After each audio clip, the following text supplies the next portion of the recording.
आनंद ही आनंद हो गया। जिसका राम जी के साथ संबंध हो गया, उसके मन में आनंद ही आनंद हो गया। जिसका राम जी के साथ संबंध हो गया, उसके मन में आनंद ही आनंद हो गया। जिसका राम जी के साथ संबंध हो गया, उसके मन में आनंद ही आनंद हो गया। जिसका राम जी के साथ संबंध हो गया, उसके मन में आनंद ही आनंद हो गया। यानी ये आत्मसमर्पण है। लोग शरणागति और आत्मसमर्पण को संधि विच्छेद नहीं कर पाते। शरणागति का मतलब होता है मन बुद्धि का सरेंडर करना, और आत्मसमर्पण का मतलब होता है अब मेरा संबंध परमात्मा से हो गया। ये तत्व ज्ञान है। अगर मैं आत्मा हूं तो आत्मसमर्पण किसे करूंगा? परमात्मा को। देखिएगा, जब विवाह होता है तो ये स्त्रियां और पुरुष देह का समर्पण पत्नी और पति को करते हैं, वो शरीर का समर्पण है। लेकिन आत्मा का समर्पण, क्योंकि आत्मज्ञान है ही नहीं, आत्मज्ञान तो होता ही नहीं। जब आत्मज्ञान होता है तो वो परमात्मा को ही आत्मसमर्पण होता है। इसके बाद क्या होता है? देह रक्षा की चिंता खत्म हो जाती है। जाही विधि राखे राम, ताही विधि रहियो। सीताराम सीताराम सीताराम कहियो। फिर तो ये होता है कि चिंता दीन दयाल को। अरे बाबा, मैं जिसका हूं वो चिंता करेगा, मैं जिसका हूं वो चिंता करेगा। ये आत्मसमर्पण नहीं है भी हमारा। आपको क्या पता हमें कितनी चिंता होती है। भैया, इसका मतलब क्या है? कहीं ना कहीं हमारी समझ में फर्क है। हमारा आत्मसमर्पण नहीं है। अभी हमारा संबंध भगवान से नहीं है। अभी हम लोग इधर और उधर भटक रहे हैं।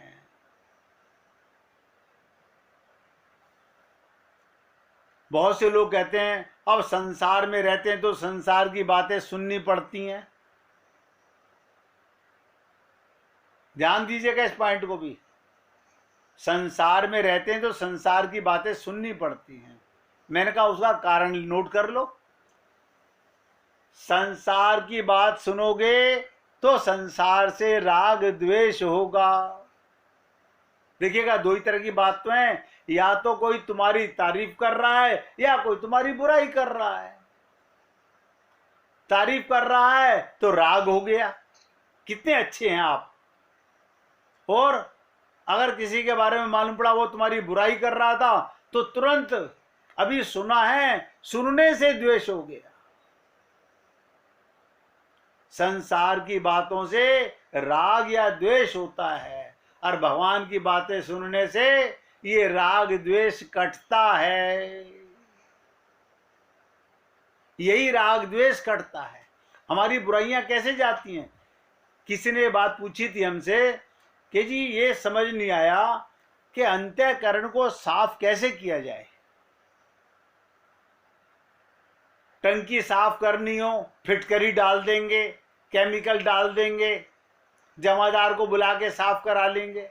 लेकिन ये अंतःकरण, मन बुद्धि चित्त का शुद्धिकरण कैसे करें? मैंने कहा सुन लीजिएगा। अगर विश्वास करोगे और ऐसा करोगे तो अंतःकरण शुद्ध हो जाएगा। बोले जी क्या? अब जग चर्चा बंद कर दो, हरी चर्चा चालू कर दो। तो इससे क्या होगा? अब समय कहाँ जा रहा है? हरी चर्चा में। तो अंदर क्या आ रहा है? भगवान का प्रेम आ रहा है। तो गंदगी बाहर अपने आप निकलती जाएगी। अब हम क्या करते हैं, 1 घंटा सवा घंटा सत्संग सुना और 8-10 घंटे संसार की चर्चा करी। ठीक है, मन बहलाने के लिए आप अपने आप को तसल्ली दे रहे हो कि पूजा कर ली हमने, आज ये कर लिया, आज हमने ये कर लिया। कुछ नहीं होने वाला,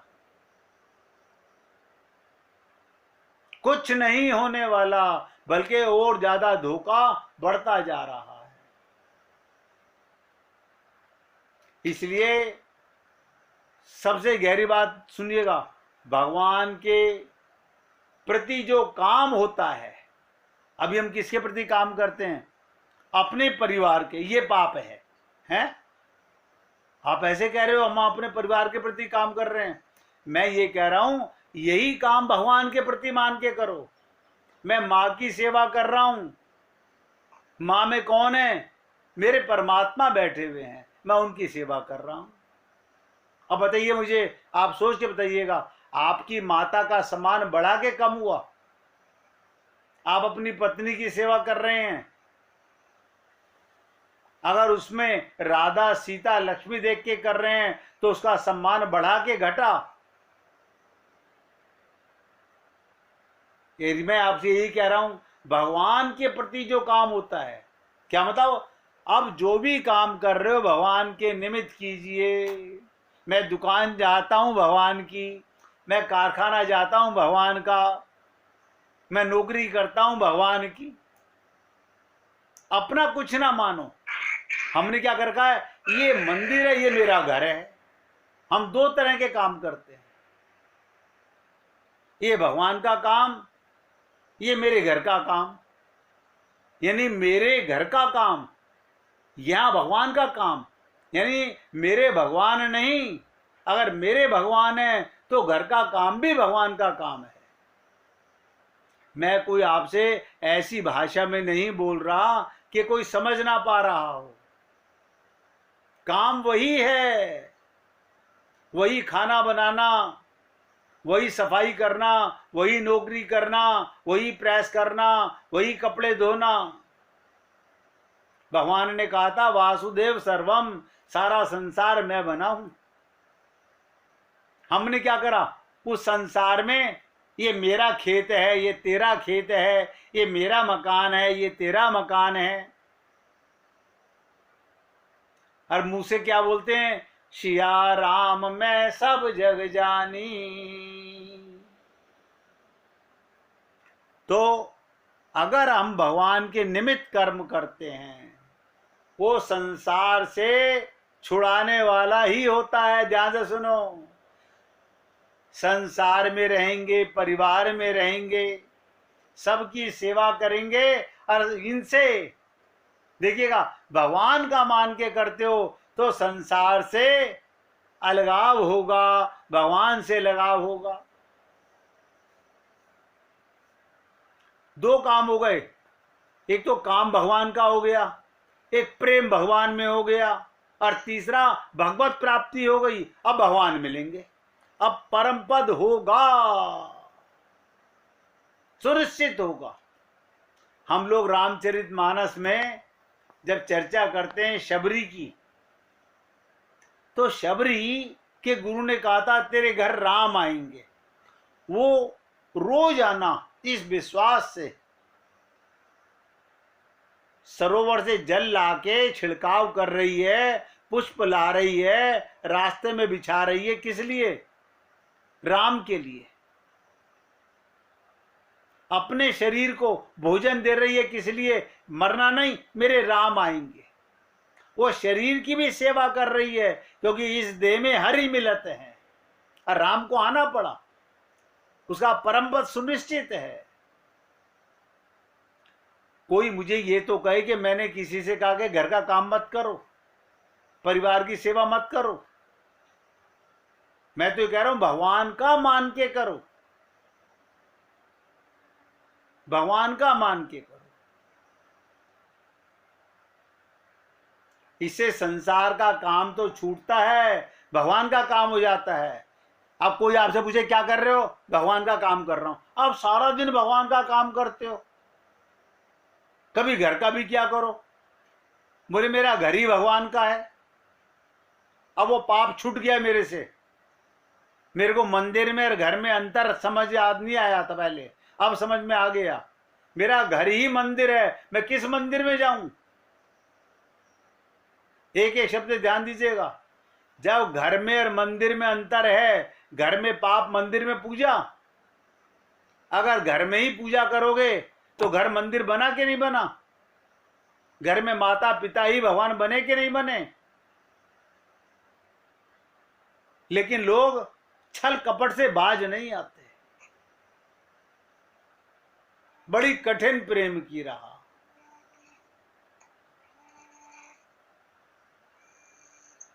भगवत प्राप्ति के लिए अकेले ही चलना पड़ता है। ये संकल्प आपको करना है, ध्यान दीजिएगा। ये तो बड़े भाग्य हैं, कोई पति पत्नी एक साथ संकल्प कर लें। ना ना ना बाबा,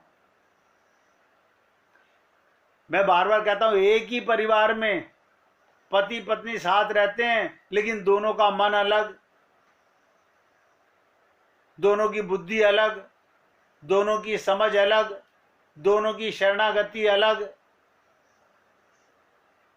समझ अपनी अपनी। भगवत प्राप्ति के लिए अकेले चलना होता है। उद्देश्य क्या होना चाहिए जीवन का? भगवत प्राप्ति का उद्देश्य है। अब अपने जीवन का एम भगवान को ही पाना है।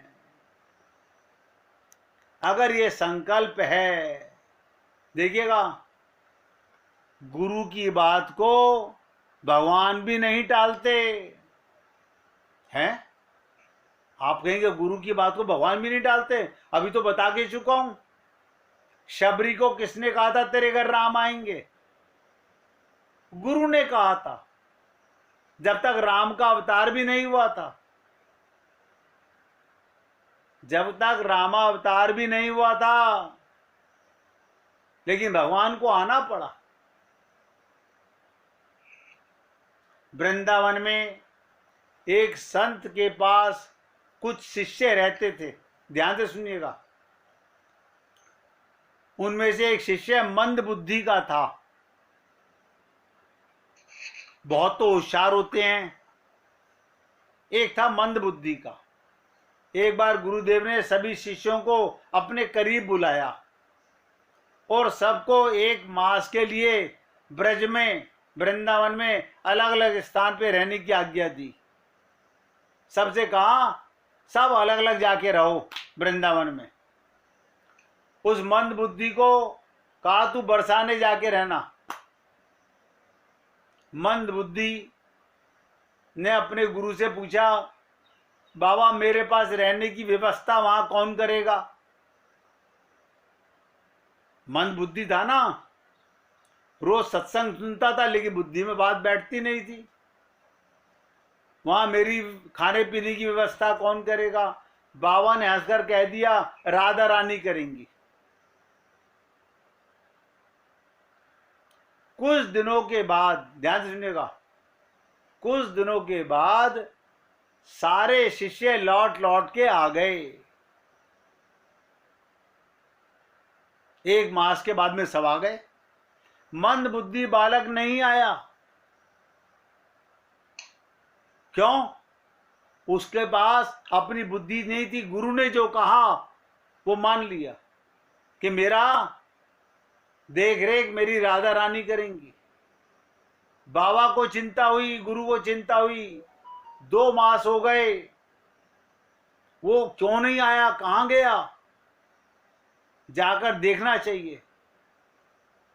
अब वो संत अपने शिष्य की सुध लेने बरसाने आ गए। बाबा ने देखा एक सुंदर कुटिया के बाहर एक सुंदर बालक बहुत सुंदर भजन कर रहा था। बाबा ने सोचा क्यों ना इन्हीं से पूछा जाए। बाबा जैसे ही उनके करीब गए, वो उठकर बाबा के चरणों में गिर गया और बोला, आप आ गए गुरुदेव। देखिएगा कमाल की बात, भजन कर रहा था और वो चरणों में गिर पड़ा गुरुदेव के। आप आ गए गुरुदेव। बाबा ने पूछा ये सब कैसे तू ठीक वैसे ही हो गया? शिष्य बोला बाबा आपके कहने से ही किशोरी जी ने, राधा रानी ने मेरे रहने खाने पीने की व्यवस्था मुझे ठीक कर भजन करना सिखा दिया। विश्वास कहां से लाओगे? हम लोग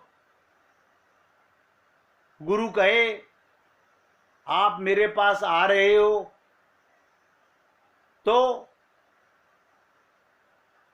ध्यान से सुनिएगा, खाली होकर आना, खाली होकर आना।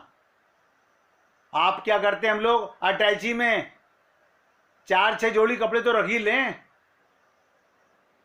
खाने पीने का सामान वहां पता नहीं क्या मिलेगा, अचार, चटनी, पापड़, मुरब्बा। क्यों? उन्होंने कहा था खाली होकर आना। अब ध्यान से सुनिएगा, खाली होने का मतलब था कि जहां से आ रहे हो वहां से कुछ लेके मत आना।